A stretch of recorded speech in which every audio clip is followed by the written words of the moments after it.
Continuamos con el estudio. En parte lo es, aunque sean encuentros limitados a 20 o 30 minutos, pero si vamos viendo los distintos vídeos que están colgados en nuestro canal de YouTube, en el canal de YouTube de Caillou de Chen, pues podemos seguir encontrando un elemento en común, un hilo conductor. Y máxime que ahora en las prácticas para la práctica de Chenrezig estamos teniendo como punto de apoyo, como base, el libro que recopila las enseñanzas de muchos años de Lama Drupal. En el último encuentro hablamos de refugio y hoy vamos a continuar ordenadamente. Y estas dos invitaciones que están presentes en el texto, en las primeras páginas después del linaje, como en tantas otras prácticas, que es desarrollar refugio y bodhicitta. Me voy a ir apoyando en las enseñanzas de Lama Drupal, el libro Chenrezig. Y una vez que hemos hablado de refugio, vamos a recordar que la palabra bodhicitta, una palabra sánscrita que hace alusión de manera directa, aunque aparezca en otro idioma, que bodhi y chitta están haciendo este encuentro de esto que no está disociado, que no está diferenciado, que es nuestra mente y nuestro corazón. Por eso siempre insistimos que, aunque en la meditación, cualquiera sea su forma, la práctica de Shiné, la práctica de Lactón o Vipassana, las prácticas de Mahamudra, de Dzogchen o las prácticas del Vajrayana, o incluso el mismo estudio, que a veces estudiamos el aspecto de la sabiduría, otras veces el aspecto de la compasión, todos los elementos que conversan con estas dos columnas que sostienen toda la estructura de la enseñanza budista, que no son estancas. No es la sabiduría algo para allí, y el conocimiento y la compasión alguna otra cosa para allí. Es una habilidad o una cualidad pedagógica que a veces lo veamos de una manera o de otra, pero meditar es generar esta actividad o esta actitud compasiva.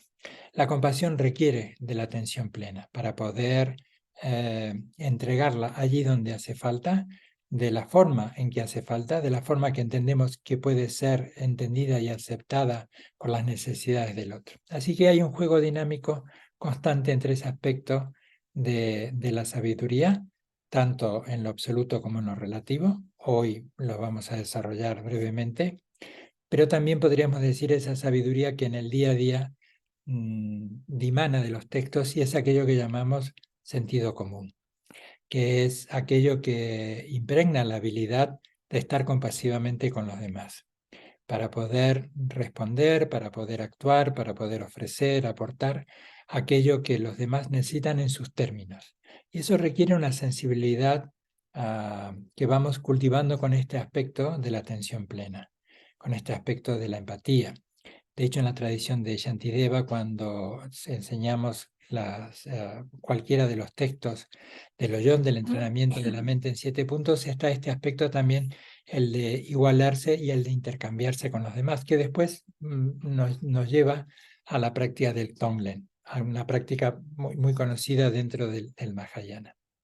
Así que allí esto nos lleva a sensibilizarnos para poder con esta habilidad entender, leer, entrecomillado, la idea de leer, qué es lo que necesita el otro para no imponerle, aunque siempre con la buena intención, nuestra idea de lo que el otro necesita. Así que ese es el punto de la atención plena, ese punto que despierta la sensibilidad, que te hace estar presente en las necesidades del otro, y que eso es lo que va o dosificando, va enriqueciendo, es creativo y que puede ir ofreciendo, u otras veces simplemente dando cobijo en ese silencio amoroso que recoge una situación difícil, una situación sensible, y que podemos comunicar simplemente con un estar en una cualidad abierta meditativa, que no es distante, que es cercana, que refleja en nuestra mirada el reconocer las necesidades del otro y sobre todo decirle, aquí estoy, con esta disponibilidad, en este estar presente. La bodhicitta es la raíz de las enseñanzas del Mahayana. Cuando observamos o nos encontramos los textos habituales de las distintas maneras de ordenar todas las enseñanzas, y otra vez no es que sean estancas, pero hablamos del Sutrayana, hablamos del Mahayana, hablamos del Vajrayana. Y hay también allí un recorrido evolutivo, pero no es un recorrido en el que vamos dejando atrás aquello que ya hemos visto. Estamos como en una suerte de recorrido circular, tal vez con distintos niveles de profundidad, de acercamiento a los mismos temas, pero de una u otra manera estamos trabajando con los mismos temas. Las enseñanzas del Mahayana son el pilar fundamental de las enseñanzas del Vajrayana. A veces, si seguimos esta inercia de simplemente nombrar el ciclo del Sutrayana, el ciclo del Mahayana y el ciclo del Vajrayana, pareciera que esas definiciones o nombrarlo de esa manera está haciendo una diferencia entre lo que es el Vajrayana y lo que es el Mahayana. La esencia del Mahayana, que podríamos decir vacuidad y compasión, son la esencia del Vajrayana. Las enseñanzas del Mahayana son la esencia del Vajrayana. Lo que aporta, entre otros elementos, el Vajrayana es el hábil método de la práctica, como la práctica de Chenrezig u otras prácticas que vamos estudiando en estos aspectos de Khyentse, Dzogchen, creación, disolución y toda la riqueza que aporta el método. El Vajrayana no aporta solo un método, no es que aporte solo una técnica, aporta tantísimos otros elementos, pero en todos ellos la esencia, esa intimidad es la esencia íntima con las enseñanzas del Mahayana. Cuando hablamos, o cuando el Lama Drupyo nos habla en su libro sobre la bodhicitta, la raíz del Mahayana, pues está recordando en esta secuencia de la práctica que primero estamos haciendo refugio, la práctica del desarrollo de la bodhicitta, y se pregunta, nos interroga, deja planteada este interrogante, ¿hacia quién está dirigida la bodhicitta? Y dice el Lama Drupyo, esta se genera en relación a todos los seres de las 6 clases, que también se pueden agrupar en todos los seres considerados como amigos, enemigos y hacia todos los que sentimos indiferencia. Sin duda, aquí está, no podría ser de otra manera, el eco de lo que decíamos en estas enseñanzas de la tradición de Shantideva, de cómo desarrollar la bodhicitta, cómo desarrollar esa sensibilidad empática, esa ternura del corazón que comunica con las sensibilidades del otro. Y parte del entrenamiento es establecer un nivel de igualdad, es saber, aunque a veces parezca forzado y nos lo tenemos que recordar, que el sufrimiento de los demás puede ser que tenga algunos aspectos que le distinguen, sin duda que los distinguen, pero la esencia del sufrimiento del dolor es exactamente la misma. A todos los seres sensibles, a todos los seres humanos, nos atraviesan, aunque con las particularidades de nuestras propias vidas y circunstancias, el dolor, el sufrimiento. Dukkha, la primera noble verdad, la verdad de Dukkha, todo aquello que está allí presente.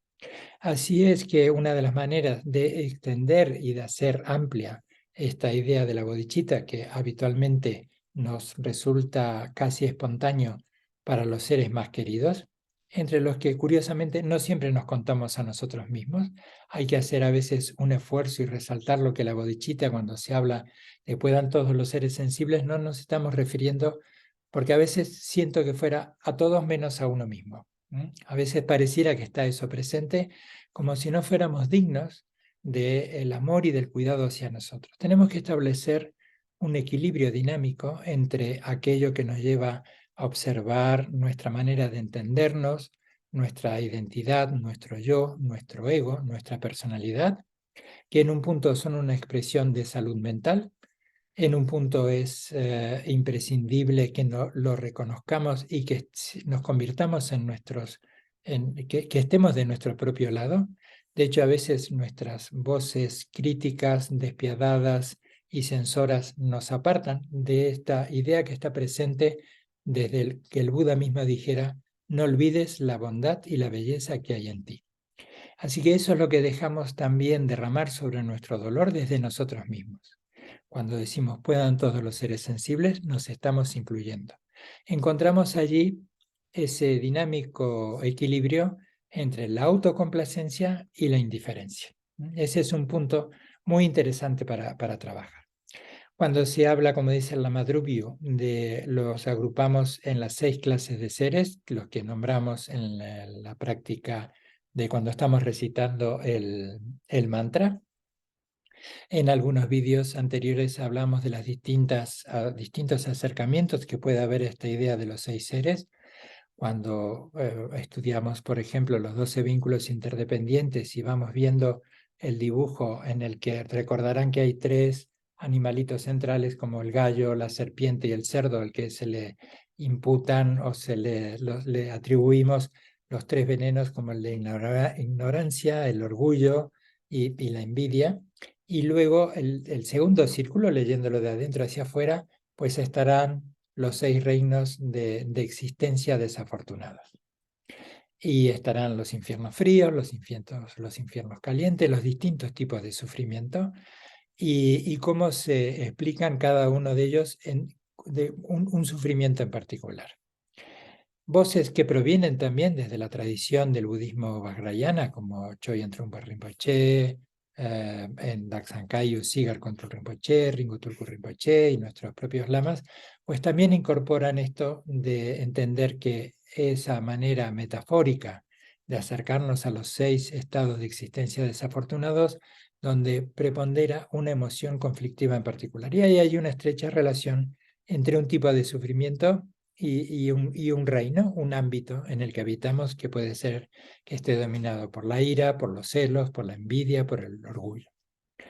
Así que allí, en definitiva, podemos tener presente a todas estas manifestaciones torpes que tenemos los seres humanos, que creo que sin duda tienen un denominador común, que es el miedo y la esperanza, como lo afirman las enseñanzas cuando estudiamos también los 8 dharmas mundanos, pues vamos viendo cómo la vida va meciéndonos en este movimiento pendular, y en el que en ese movimiento a veces sutil y otras veces muy dramático y muy vertiginoso, el miedo y la esperanza están allí presentes.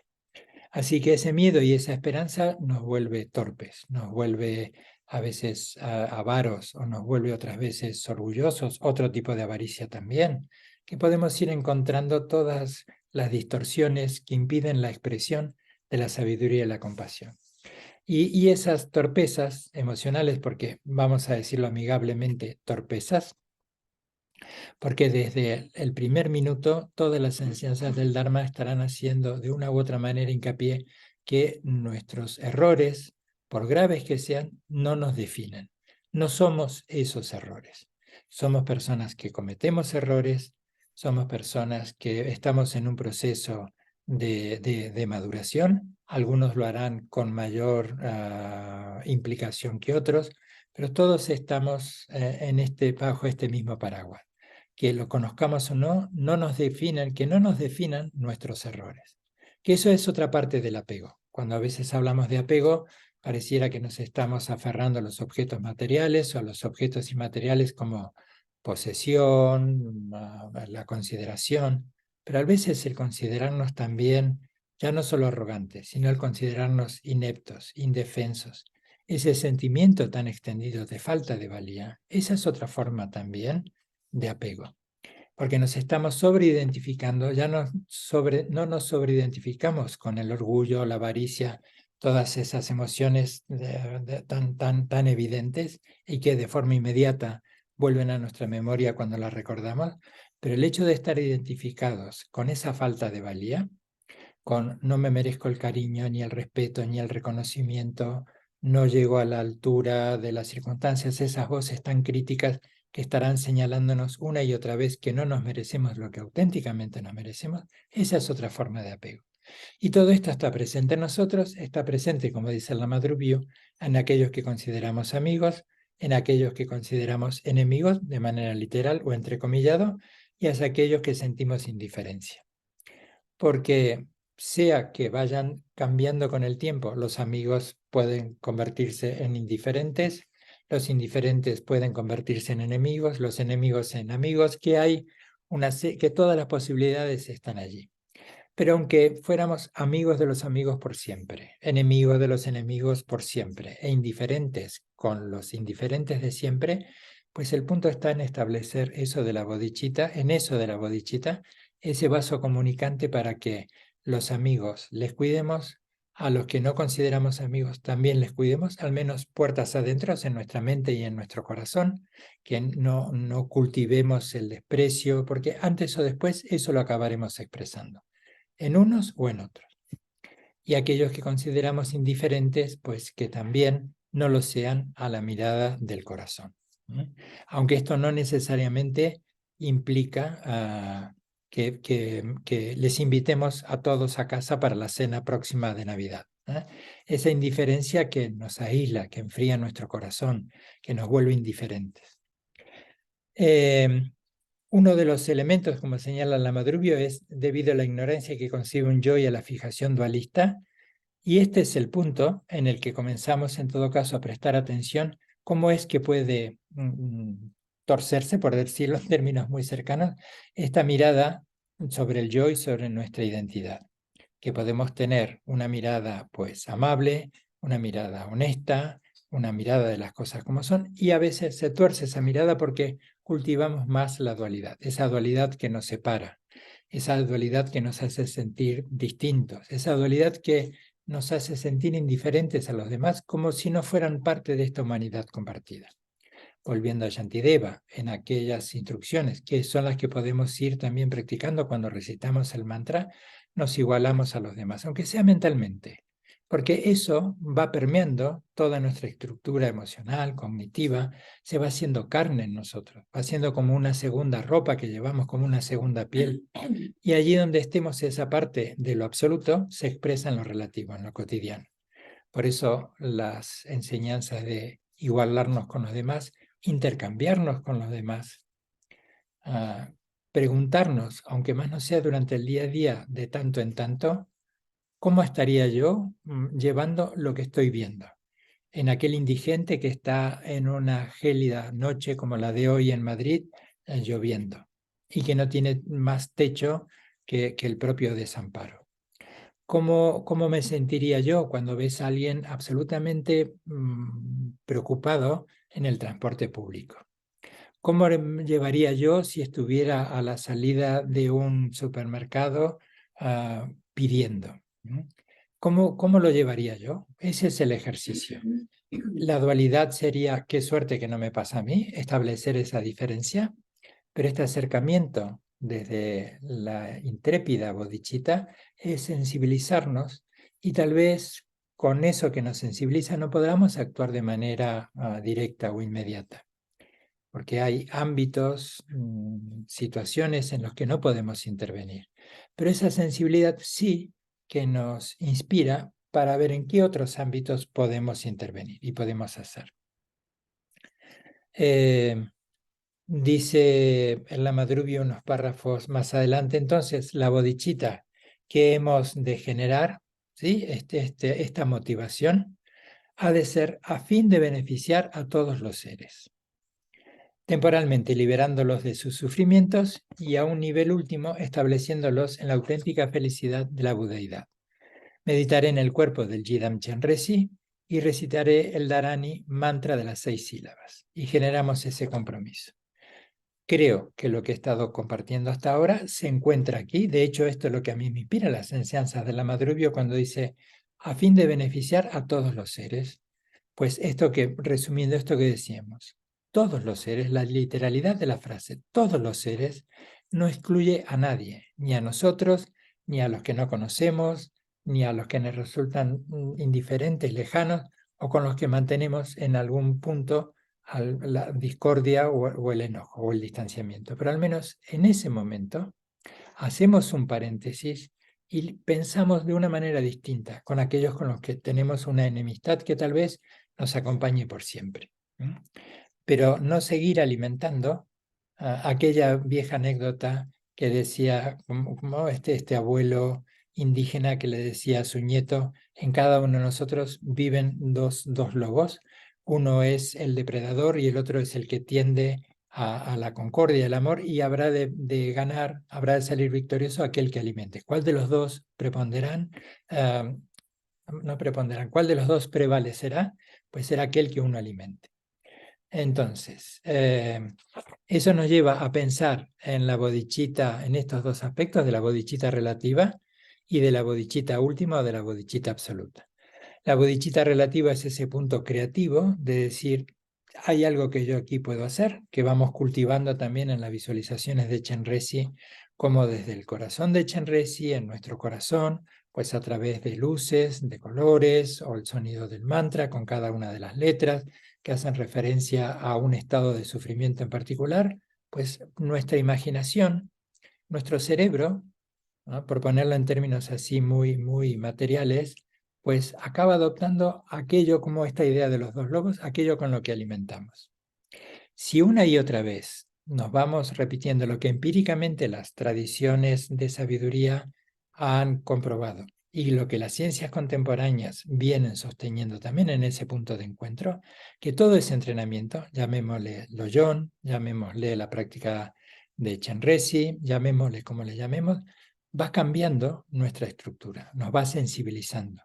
Y esto es la bodhicitta, ya no solo la idea de nuestro cerebro, dejemos ese punto material. Vamos a la bodhicitta, cómo va fortaleciendo nuestra relación con ese aspecto de la nobleza de nuestro corazón. Y eso es lo relativo, para que no quede algo limitado a nuestras reflexiones, a nuestro cojín, a nuestro texto. Que cuando nos levantemos motivados y movilizados por nuestra práctica, allí donde estemos de acuerdo a nuestras posibilidades y viendo cuál es el mejor aporte que podemos hacer, algunas veces entenderemos que es marcharnos, otras veces en quedar en silencio y algunas veces es actuar. Pues eso es lo que vamos aportando en lo relativo. También el comportamiento ético como eje del bienestar, las 6 paramitas, lo que han explicado los lamas. La Madhuryu hace 2 fines de semana ha estado aquí en el centro de Madrid, en estas primeras semanas de noviembre, dando unas bellísimas y profundas explicaciones sobre este aspecto relativo que es nuestro comportamiento a través de la generosidad, lo que cada una de las sílabas del mantra de Chenrezig, las 6 paramitas. Paciencia, diligencia, generosidad, todo lo que podemos resumir el comportamiento virtuoso como eje del bienestar. Y después las mismas enseñanzas nos hablan de, voy a leerlo de forma literal, dice, la bodhicitta relativa se subdivide en 2, la bodhicitta de la aspiración y la bodhicitta de la aplicación. Así que también otra vez está aquí presente el medio hábil de trabajar con nosotros. La bodhicitta de la aspiración es lo que vamos ejercitando en nuestras plegarias, lo que vamos cultivando cada vez, aunque sea de forma espontánea, que también eso es lo que recibimos como enseñanzas, que en el día a día a la bodhicitta la pongamos en nuestros propios términos, que en un contexto, pues la guía es la enseñanza, el texto, la práctica, pero que en nuestro día a día, cuando no tenemos bajo el brazo, allí donde estemos el texto, lo expresemos en nuestras propias palabras, ¿no? Lo pensemos en nuestros propios términos.